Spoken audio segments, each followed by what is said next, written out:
Guys, it's happening. It's Canada again. Canada's immigration system is about to cause a huge economic crisis. Canadians have been complaining about how the huge influx of immigrants is affecting the Canadian economy badly, especially housing, inflation, and living expenses. And this has been distressing for immigrants, especially those seeking permanent residency in Canada, like international students and those on work permits. However, that's a small issue compared to the fire that Canada's immigration policies are about to ignite. But it's not even what you think. The real reason behind this recent immigration changes is something completely different. Let me give you the real gist. On December 17, 2024, Canada's Immigration Minister Mark Miller announced some extensive immigration reforms. No more flag pulling, which is heartbreaking. Tougher controls on immigration documents, and they are stopping the point for LMIA job offers under the express entry. I will show you a clip of that announcement in a second, but before you watch it, know that at first glance, it looks like a straightforward attempt to tighten the immigration system. But there is much more to it. But let me allow you to watch the clip before I tell you what is brewing under the survey. You don't want to miss this. So, good afternoon, everyone. Thank you for being with us. I'm very happy, obviously, to be accompanied by my colleagues, Mark Miller, Mary Ng, and Yara Sachs. Very happy that the President of the Canadian Border Services Agency, Erin O'Gorman, is with us. Border plan, backed by an investment of $1.3 billion, will secure our border against the flow of illegal drugs and irregular migration, while ensuring the free flow of people and goods that are at the core of North America's prosperity. It's composed of 5 pillars: detecting and addressing fentanyl and its precursors, significant new tools for law enforcement, improving operational coordination, improving information sharing, and minimizing border volumes to the United States. I will lay out the measures pertaining to public safety, and my colleagues Mark Miller and Yara Sachs will speak to the measures stemming from their portfolios. To detect and address fentanyl and its precursors, we will invest in new technology, tools, and human resources. Our investments will enable the Canada Border Services Agency to deploy new chemical detection, imaging, and artificial intelligence-powered tools, as well as new canine teams to better detect illegal drugs at ports of entry. As well, Health Canada will ramp up their investigative capacity to be able to assist law enforcement in determining the source of the drugs and accelerate the regulatory process for banning these precursors. On the second pillar, which seeks to bolster our law enforcement agencies' ability to ensure the continued integrity of our border, we will invest in the deployment by the RCMP of a new aerial intelligence task force comprised of helicopters, drones, and mobile surveillance towers. This new task force will provide round-the-clock surveillance between ports of entry and complement existing foot and vehicle patrols. In addition, in the Fall Economic Statement, we're proposing to expand the Canada Border Services Agency's mandate to allow border officers to legislatively inspect exports the same way they do imports, but enabling us to crack down on the domestic production and export of illegal drugs like fentanyl. As well, we will enhance and expand information and intelligence sharing between federal, provincial, territorial, and Indigenous authorities. Throughout, there will be a sharp focus on fentanyl, human smuggling, and organized transnational crime at our borders. Let me quickly summarize what you just watched. That was Dominic LeBlanc. He's a member of Parliament. And of course, regarding border control, he says that Canada will be minimizing border volumes to the United States from Canada. This is in order to detect chemicals and illegal drugs trafficking across the Canadian border. They will also invest in a new aerial intelligence task force to survey ports of entry existing between the US and Canada and allow border officers to inspect exports to crack down on export of illegal drugs like fentanyl. So basically, the intention is to combat drug crimes across the border of the US and Canada. I will tell you why this is important in a second, but let's hear from our Immigration Minister, Mark Miller, next. Thank you, Dominic. Good afternoon, everyone. Canada is and everyone knows this here, is a top destination for people seeking to build a better life or to visit. And Canadians expect us to uphold our humanitarian tradition, but also offer the security to those who desperately need it. At the same time, they expect our asylum system to be one that is efficient and well managed and shielded against fraud. They also expect migration from our side of the border, frankly both sides of the border, to be safe and orderly, and in order to strengthen the mutual security with our neighbors to the south, I'm announcing a number of measures. Important to this is the refusal rate as part of the integrity measures that we put into place, which is about 61% for countries that we've noticed the highest level of abuse. Beyond these efforts, we're proposing new measures to strengthen the integrity of the immigration system. The first is to put an end to an irritant with the U.S., which is a practice known as flag polling. People that leave Canada with no intention to go back, no intention to spend any time in the U.S., but then immediately go back in to get quicker processing at the border, where they would have to wait in Canada. Flag polling uses up valuable resources on both sides of the border, slows border traffic, and prevents officers on both sides of the border from focusing on more critical tasks. When this change comes into effect, temporary residents already in Canada will have to apply online to extend their stay, and flag polling will no longer be an option. We're proposing to give Canada more control over its immigration documents as well, so we respond to exceptional events in ways that protect Canada and our public resources. So we'll be introducing legislative amendments that will allow us to change, suspend, or cancel immigration documents, including visas, as well as to suspend or cancel applications in our inventory when it's deemed to be in the public interest, for example, in cases of mass fraud. In addition, we'll be introducing measures to streamline the asylum system to deal quickly with illegitimate claims. This will align us, in a sense, with measures that the U.S. already has within its own jurisdiction. Finally, of interest to this, and people that follow this issue, we're implementing further measures that will reinforce program integrity and reduce potential LMIA fraud, such as removing additional points that candidates receive under express entry for having a job offer. This measure is expected to remove the incentive for candidates to purchase an LMIA, resulting in increased fairness and integrity in the express entry system and taking some of the value of the fraud already being perpetrated in the LMIA system.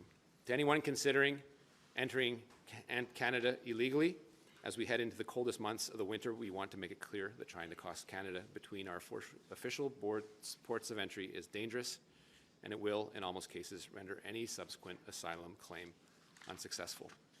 Again, let me quickly summarize what you just watched. He talked about the volumes of asylum claims that were reducing for Mexico based on actions taken by the Canadian government.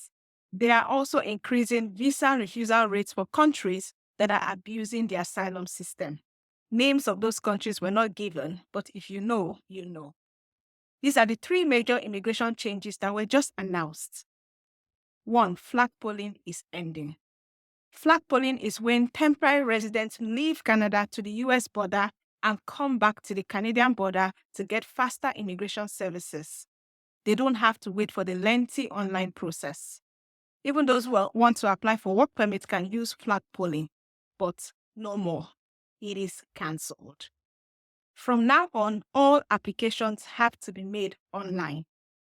Number 2 is stronger immigration document controls. The government can now cancel, suspend, or even stop applications if fraud or public interest is at stake.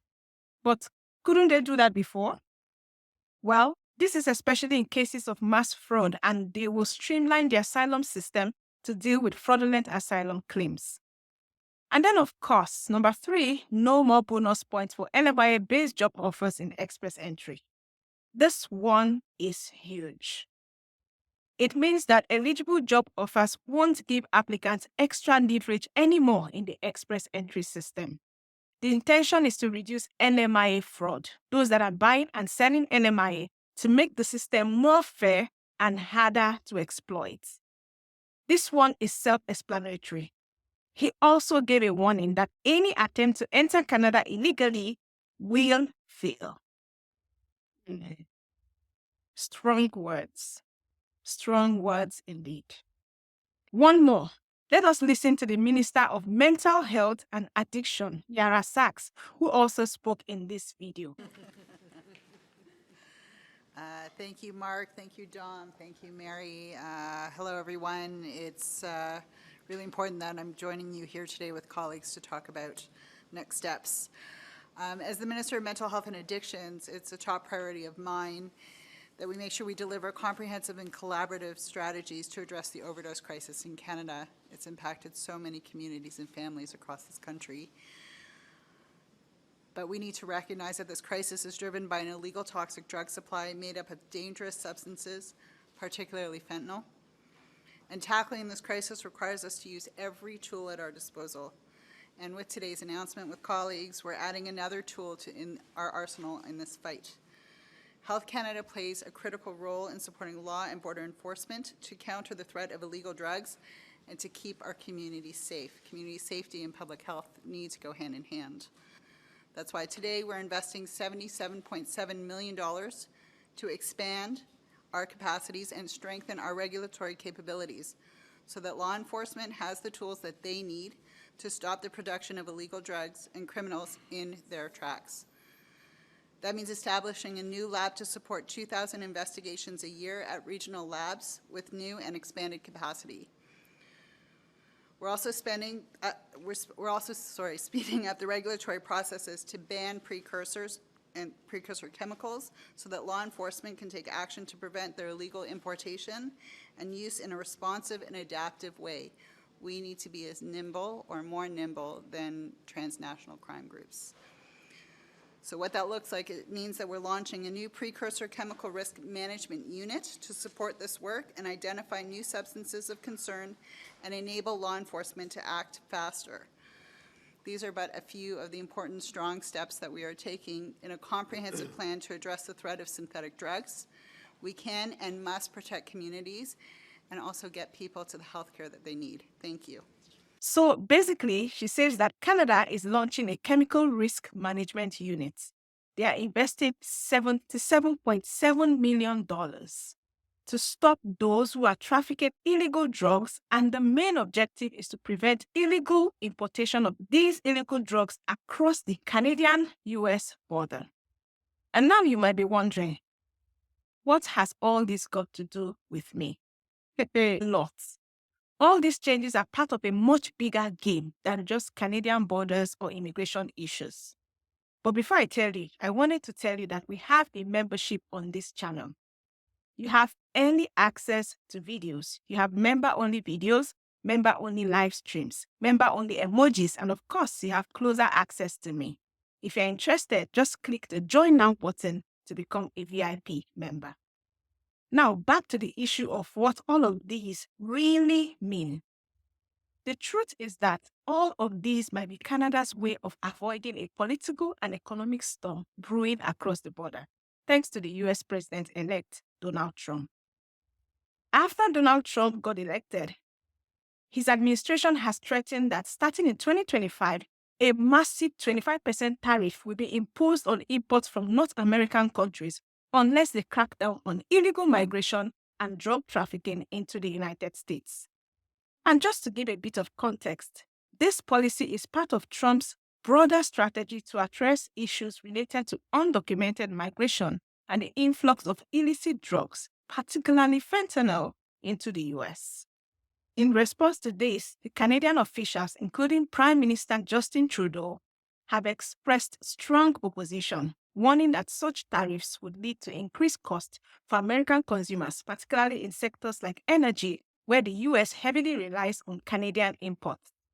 But the undertone of the broadcast we just listened to, where Canada is basically committing to spending $1.3 billion to beef up border security with drones, helicopters, and surveillance towers, and of course, stricter immigration policies, is basically just Canada telling the US, hey, we are taking this seriously.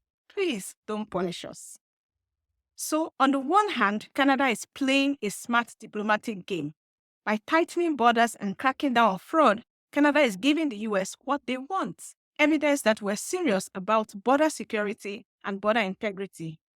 I mean, these issues have always been there, but Canada didn't take them serious. However, in the hopes to avoid the 25% tariff that could devastate our economy and skyrocket the cost of everything out to make these announcements. Smart move, by the way. When it comes to asylum seekers, Canada has long been known as a welcoming multicultural haven. There are some people who would argue that these stricter asylum rules and tougher document controls is sending a very different message, especially to people who are fleeing dangerous conditions and looking for safety in Canada. They argue that it is not fair. Let me know your thoughts in the comments, and also your thoughts on the rest of the video. And of course, like the video and subscribe if you haven't done so already. When I watched this video, I was thinking, all well and good, but how soon will these measures be in place? But even more importantly, how effective will they be? Will these reforms actually stop fraud and illegal crossings, or are they just a political band-aid to appease the US? Let me get personal for a second. I live in Canada. I love Canada, and I've always admired Canada for its values, fairness, diversity, and humanity. That's why these reforms make me uneasy.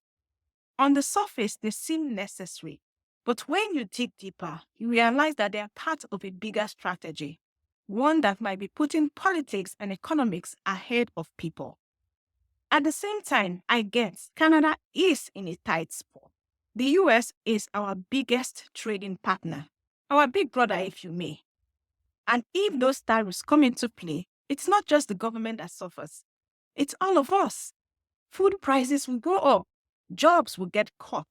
The stakes are incredibly high. But still, I ask, is this the right move? Is Canada playing smart diplomacy, or are we compromising too much on our values? At the end of the day, these immigration reforms are about way more than visas and border controls. They are about Canada's position on the world stage, our relationship with the US, and the balance between security and compassion. I know that this perspective, linking immigration reforms to US tariffs and international diplomacy, isn't something you will hear on most YouTube channels. But it is perspective that we need to talk about, because these changes don't just affect immigrants. They affect all of us. So what do you think? Let's start a conversation in the comments. So having watched this video, you now know the 3 major announcements that were made regarding immigration, as well as the other announcements that were made regarding the border security, especially that between the United States and Canada. And like we said, these are pretty big changes, especially the one for flag polling and the removal of the 50 points. Whatever your situation is in Canada or outside of Canada, you might be affected in one way or the other. In upcoming videos, I'll talk about the steps that you can take if you have been affected by any of this. But in the meantime, let me know your thoughts. You can leave them in the comments. And if you or anyone you know is here illegally and wondering what to do, this video here explains the better options than staying illegally in Canada. Thanks for watching, and I'll see you in the next one.